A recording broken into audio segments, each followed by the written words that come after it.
तो फिल्म की शुरुआत होती है ईचा से, जो अपनी कहानी सुनाती है और बताती है कि उसे हर रात एक ही ख्वाब आता है, जिसमें वो एक बड़े से घर में एक बहुत ही हैंडसम आदमी को देखती है जो हर रोज उसके करीब आता है। आज भी ईचा जब ये ख्वाब देख रही थी तो हमने देखा कि रियल लाइफ में भी उसके पास एक डीमन था और इस बात से साफ जाहिर था कि ईचा के ऊपर एक डीमन का कब्जा है। खैर, रात में ईचा की जब आंख खुलती है उसके हस्बैंड के घर आने पर, तो उसे काफी अच्छा लग रहा था, लेकिन उसे गुस्सा भी आ रहा था कि रोज रोज उसके हस्बैंड बहुत देर से घर आने लगा था। ईचा अपने हस्बैंड को हर चीज सही जगह पर रखने को कहती है और वो रखता भी है, लेकिन हम देखते हैं कि एक डिमोनिक हाथ उन सारी चीजों को इधर उधर फेंक देता है जिससे ईचा को गुस्सा आ जाए।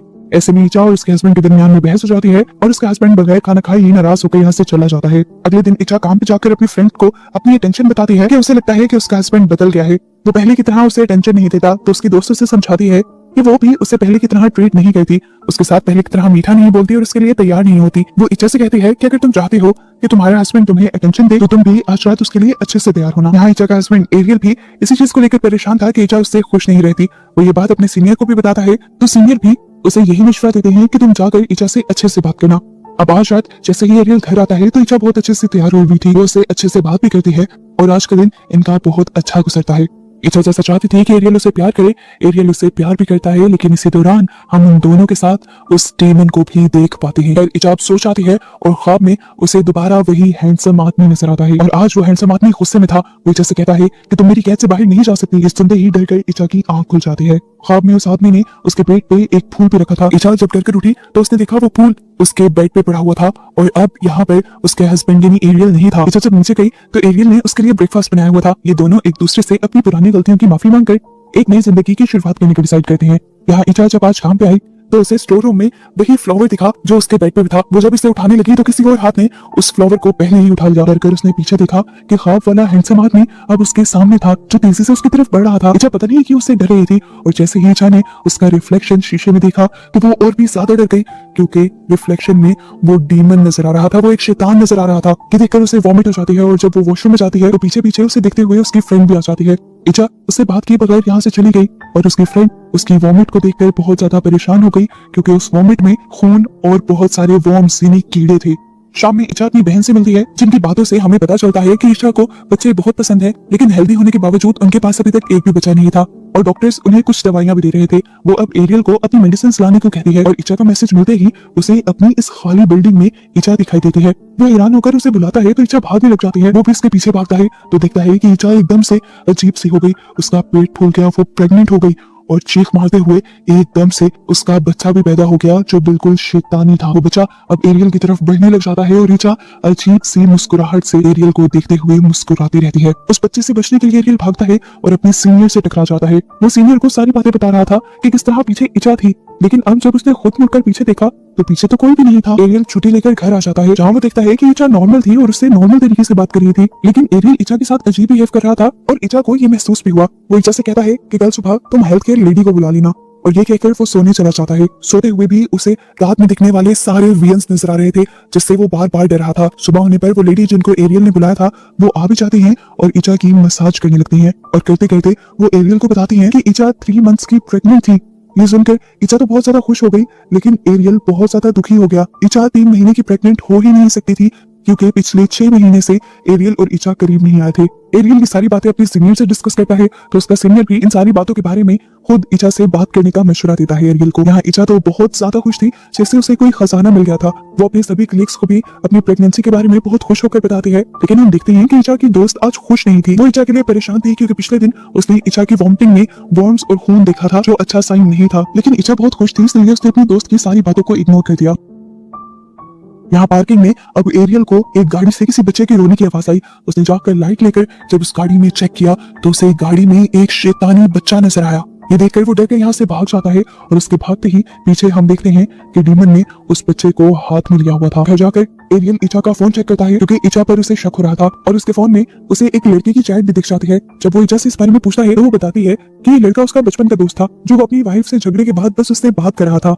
उसके और ईचा के दरमियान में ऐसा कुछ भी नहीं था। ईचा को अब समझ आ रही थी कि एरियल उस पर क्यों शक कर रहा है, इसलिए वो गुस्से में एरियल से कहती है कि कल को हम लैब जाएंगे और टेस्ट करवाएंगे और मैं ये प्रूव करूंगी कि ये बच्चा तुम्हारा ही है।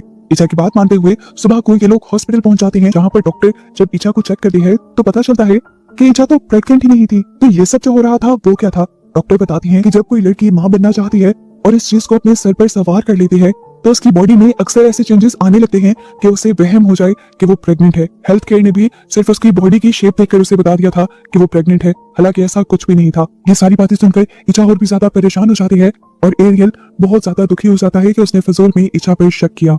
इचा उदास थी, वो ये जाकर सारी बात अपनी दोस्त को बताती है तो उसकी दोस्त उसे कहती है तुम्हारे साथ जो कुछ भी हो रहा है वो ठीक नहीं है। इसीलिए वो इचा को अपने टीचर जैनी के पास लेकर जाती है। जैनी साहब जैसे ही इचा को देखते हैं तो उन्हें इचा के पीछे वही डीमन नजर आ जाता है और वो समझ जाती है कि इचा के साथ बहुत बड़ा मसला है।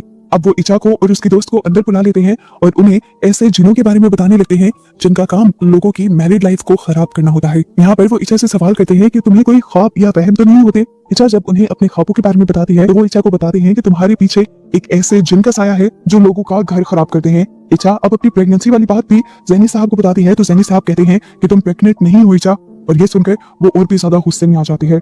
इचा की हालत बहुत ज्यादा खराब थी, इसलिए उसकी दोस्त आज काफी देर तक उसके पास रुकती है जब तक कि वो सो नहीं जाती। उसके बाद वो अपने घर जाने के लिए निकलती है तो उसे रोड पे एक बिल्ली का बच्चा दिखाई देता है जिसे वो उठाकर ऊपर की तरफ रख देती है ताकि कोई उसे कुचल ना दे। पर अचानक उसे अजीब सा महसूस होता है। वो पीछे मुड़कर जब देखती है तो यहाँ पे वही जिन था जिससे इचा को बचाने के लिए वो इचा को जैनी साहब के पास लेकर गई थी। इसीलिए वो जिन बहुत ज्यादा गुस्से में आया हुआ था और वो इचा की दोस्त के ऊपर हमला करके उसे मार देता है। ये सब कुछ इचा अपने ख्वाब में भी देख पाती है और डर कर उठ जाती है। उसे बाहर से शोर भी सुनाई दे रहा था।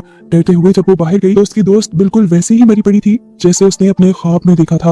अपनी दोस्त की मौत ने इचा को तोड़ दिया था। इचा को ये भी गिल्ट होने लगा था कि उसकी दोस्त की मौत उसकी वजह से हुई है। एरियल जब घर आता है तो इचा को बुरी तरह रोता हुआ पाता है। इचा जैसे ही सारी बात एरियल को बताती है तो एरियल को भी बहुत ज्यादा दुख होता है। अब रोते रोते ही एकदम से इचा का पेट इतना ज्यादा फूल जाता है जैसे वो प्रेग्नेंट हो गई हो। ये देखकर वो दोनों परेशान हो जाते हैं। खैर अगली सुबह इचा एरियल को अपने उन ख्वाबों के बारे में बताती है जो उसे रोज आया करते थे और जिनके बारे में जैनी साहब ने कहा था कि ये जिन के दिखाए जाने वाले ख्वाब हैं। अब एरियल को यही बेहतर लगता है कि वो इचा को लेकर जैनी साहब के पास जाए। जैनी साहब देख रहे थे कि इचा और एरियल कितनी मुसीबत में है, इसलिए वो उनकी मदद करने को मान जाते हैं और यहाँ पर इचा का एग्जॉर्सिज्म स्टार्ट होता है, यानी डीमन से छुटकारा पाने का उसका प्रोसेस शुरू कर दिया जाता है। लेकिन ये डीमन बहुत ज्यादा ताकतवर था। एग्जॉर्सिज्म के दौरान ही वो इचा की बॉडी के अंदर आ जाता है और इन सबको भयानक आवाज में बताता है कि वो इस डीमन को इचा से दूर नहीं कर सकते क्योंकि एक दूसरे डायमेंशन में, एक दूसरी दुनिया में इचा ने इस डीमन से शादी की हुई थी। जिसके बाद वो डीमन इचा की बॉडी से निकल जाता है और इस टाइम इचा को बहुत ज्यादा दर्द होता है। जैनी साहब एरियल को बताते हैं कि ये जिन ऐसे ही कपल्स की लाइफ खराब करता है और इससे छुटकारा पाना बहुत ज्यादा जरूरी है। जिससे छुटकारा पाने के लिए ये उन्हें कुछ वर्ड्स बताते हैं जो इन्हें रोज पढ़नी थी। ये लोग 14 दिन तक उस वर्ड्स को पढ़ते रहते हैं और सच में इनकी लाइफ पहले से बहुत ज्यादा नॉर्मल हो जाती है और इन वर्ड्स के पढ़ने से उसे वो ख्वाब आना भी बंद हो गए थे। लेकिन एक दिन एरियल इचा को बताता है कि उसे एक काम के सिलसिले में बाहर जाना पड़ेगा। हालांकि वो इचा को ऐसी हालत में छोड़कर जाना नहीं चाहता था, लेकिन दूसरे शहर जाने से उसे बहुत ज्यादा पैसे मिलने वाले थे जिससे उनकी फाइनेंशियल सारी प्रॉब्लम्स सॉल्व हो जाती। इचा एरियल से कहती है तुम्हें जाना चाहिए, मैं अपना ख्याल खुद रख लूंगी। अपने हस्बैंड के जाने के बाद रात में इचा वही वर्ड्स पढ़कर सो जाती है। लेकिन आज हम उसके घर को अजीब देखते हैं, यानी वो जिन वापिस आ चुका था और एरियल के इचा से दूर जाने का वो फायदा उठाने वाला था। इचा सुबह जब काम पे गई तो उसके सभी एम्प्लॉयज की आंखें तब्दील हो गई। वो डरावने अंदाज में इचा की तरफ पढ़ने लगी और सभी अजीब आवाजों में ये कहने लगी कि इचा तुम मुझे छोड़कर नहीं जा सकती। इन सारी चीजों से इचा बहुत ज्यादा डर जाती है और रात में अपनी बहन को घर बुला लेती है। ये सारी बातें इचा ने अब एरियल को भी कॉल पे बता दी थी कि उसके साथ ये सब हुआ था। अब एरियल इचा की बहन को कॉल करता है और उसे कहता है कि जो भी हो जाए तुमने इचा को सोने नहीं देना, क्योंकि आखिरी बार भी यही हुआ था कि जब उसकी फ्रेंड उसे जैनी साहब के पास लेकर गई थी तो इचा के सोने के बाद जिन ने इचा की दोस्त को ही मार दिया था और अब अगर इचा सो गई तो जिन जरूर उन दोनों के ऊपर हमला कर सकता है। वो इचा को बातों में लगाए रखती है, लेकिन बातें करते करते इचा को इतनी गहरी नींद आ जाती है कि वो कंट्रोल भी नहीं कर पाती। उसकी बहन उसे बहुत जोर जोर से हिलाकर भी उठाने की कोशिश करती है। इचा जब नहीं उठती तो एकदम से जिन इचा की बहन के ऊपर हमला कर देता है। वो पहले उसके कंधे पे हाथ लगाता है और फिर उसे उठाकर बेड से नीचे फेंक देता है। इचा की बहन डरकर कमरे से बाहर आ जाती है तो कोई ना दिखने वाली पावर उसे उठाकर दीवार पे फेंक के मारती है और इचा की बहन वहीं पर बेहोश हो जाती है। यहाँ इचा की जब थोड़ी देर बाद आंख खुलती है तो अब उसका पेट दोबारा से फूल चुका था और उसे बहुत ज्यादा दर्द भी हो रहा था। ये देखकर उसे गुस्सा आने लगा और वो लड़खड़ाते हुए यहाँ से नीचे जाने लगी। उसने सीढ़ियों के पास बैठी अपनी बहन को भी नहीं देखा जो इस टाइम बेहोश थी। इचा एक हैंगर लेकर अपने अंदर से उस बच्चे को निकालने की कोशिश करती है, लेकिन नाकाम हो जाती है। जब तक एरियल यहाँ पहुंचता है तो इचा की हालत बहुत ज्यादा खराब थी। वो इचा की बहन को होश दिलवाता है और फिर उसके साथ इचा को लेकर फौरन जैनी साहब के घर जाता है, जहाँ पर जैनी साहब बहुत सारे और लोगों को भी बुलाते हैं और यहाँ पे इचा का एग्जॉर्सिज्म शुरू कर दिया जाता है। यहाँ पे बहुत सारे लोग प्रेयर्स पढ़ रहे थे और इधर ईचा के ख्वाब के अंदर हम दूसरी दुनिया देख रहे थे, जिनों की दुनिया। उस जिन की दुनिया में भी इन सब लोगों की पढ़ी हुई प्रेयर्स उसे सुनाई दे रही थी और वो प्रेयर्स के साथ जाना चाहती थी, उस दुनिया से निकलना चाहती थी। लेकिन यहाँ पर वो जिन आकर उससे कहता है कि तुम मेरी दुनिया से नहीं जा सकती। ईचा उससे डर कर इधर उधर भागने लग जाती है और उसके भागने से उस जिन को गुस्सा आ जाता है और वो एकदम से ईचा के पास आकर उसे पीछे से चक्कर लेता है। जैसे ही वो जिनों की दुनिया में उसे चक्करता है तो यहाँ असली दुनिया में ईचा पूरी तरह पोसेस होकर बेड से ही उठ जाती है और उसका बेड भी हवा में उठ जाता है। उसकी आंखें भी शैतानी हो गई थी और वो जिनों की तरह ही हंस रही थी। ये लोग अब अपनी प्रेयर्स को और भी ज्यादा जोर जोर से पढ़ने लगे थे, जिससे उस जिन को भी बहुत ज्यादा दर्द हो रहा था। वो जिन आकर जैनी साहब को भी डराने की कोशिश करता है, लेकिन जैनी साहब डरते नहीं। ऐसे में उस जिन को भी अब तकलीफ होने लग जाती है और वो अपना कंट्रोल ईचा के ऊपर कम कर देता है। ईचा का बेड और ईचा जैसे ही जमीन पे आते हैं तो एरियल उसके कानों में वही वर्स पढ़ना शुरू कर देता है और इस तरह ईचा अपने ख्वाब में देखती है कि एरियल उससे कह रहा है कि मुझे तुम्हारी जरूरत है, तुम मेरी दुनिया में वापस आ जाओ। और इधर जिनों की दुनिया में ईचा अपना पूरा जोर लगा देती है उस जिन से अपनी जान छुड़ाने के लिए। जिनों की दुनिया में उसे इन सब लोगों की पढ़ी हुई प्रेयर्स अभी भी सुनाई दे रही थी, जिन्हें वो जिन की दुनिया में जब खुद भी पढ़ने लग जाती है तो उस जिन की दुनिया तबाह होने लग जाती है। और यहाँ असली दुनिया में हम देखते हैं कि ईचा का पोजीशन टूट जाता है और फाइनली जैनी साहब का एक्सॉर्सिज्म काम कर जाता है और ईचा उस जिन से आजाद हो जाती है। ईचा अब उस जिन की कैद से पूरी तरह आजाद थी। एरियल और उसकी बहन ये देखकर बहुत ज्यादा खुश हुए थे। कहानी के एंड पर हमें 6 साल बाद का वक्त दिखाया जाता है, जहां अब ईचा के 2 बच्चे भी हो चुके थे और इनकी जिंदगी अब नॉर्मल थी।